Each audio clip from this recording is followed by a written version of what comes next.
وعلیکم السلام ورحمت الله وبرکاتہ. یو ورو سوال کړی دی د مانځه نه پس د دعا په باره کې. نو یو انفرادي دعا ده، یوازې چې یو سړی دعا کوي نو هغه که د فرضو نه پس کوي که د سنتو نه پس کوي هیڅ پابندي نشته دی، هر وخت کې دا کوی شي. او یو اجتماعي دعا ده چې امام او مقتدیان په یو ځای باندې دعا کوي. نو دغه اجتماعي دعا د فرض مانځه نه پس یا د سنتو نه پس، دغه دعا نه فرض ده، نه واجب ده، نه سنت ده.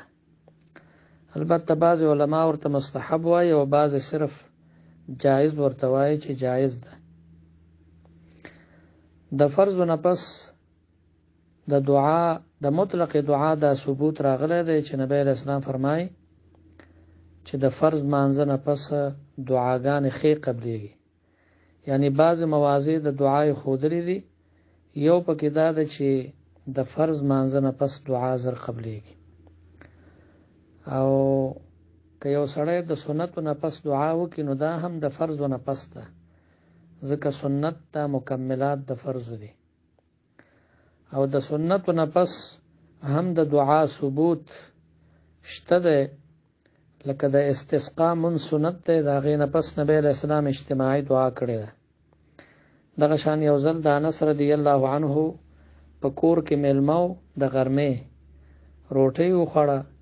نو بیا د انس رضی الله عنه مور د ام سلیم هغې ورته وفرمایل چې تاسو په یو خاص ځای کې منځ وکئ چې بیا مونږ هغه د مانځه دپاره منتخب کو تبرکن. نو بیا نبی علیہ السلام هلته جمع کړې ده، او بیا د جمع نه پس چې سنت یې کړي دي نو بیا اجتماعي دعا کړې ده. نو د ثبوت او د جواز دپاره دومره عمل د نبی علیہ الصلوۃ والسلام کافي ده.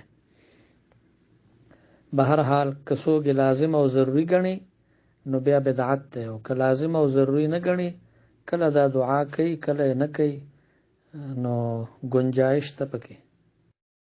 یو بل سوال کړی دی د حج په باره کې. نو فرضي حج چې سړی ادا کړی او بیا نفلي حج باندې هغه خرچه کوي او غریبانان خلک ډیر وي د ته معلومې د دې په علاقه کې، نو ښه دا ده چې هغه پیسې د غریبانانو ته ورکړي. او د بل سوال جواب دا دی چې چا حج دپاره داخله کړي او وفات شو، هغه ته به الله اجر ورکوي، خو دا ده چې ذمه یې فارغېږي نه په دې باندې، د هغه د طرف نه به حج بدل کېږي چې د هغه کومې پیسې وي د حج دپاره یې جمع کړي، په هغه پیسو باندې به حج بدل کوي.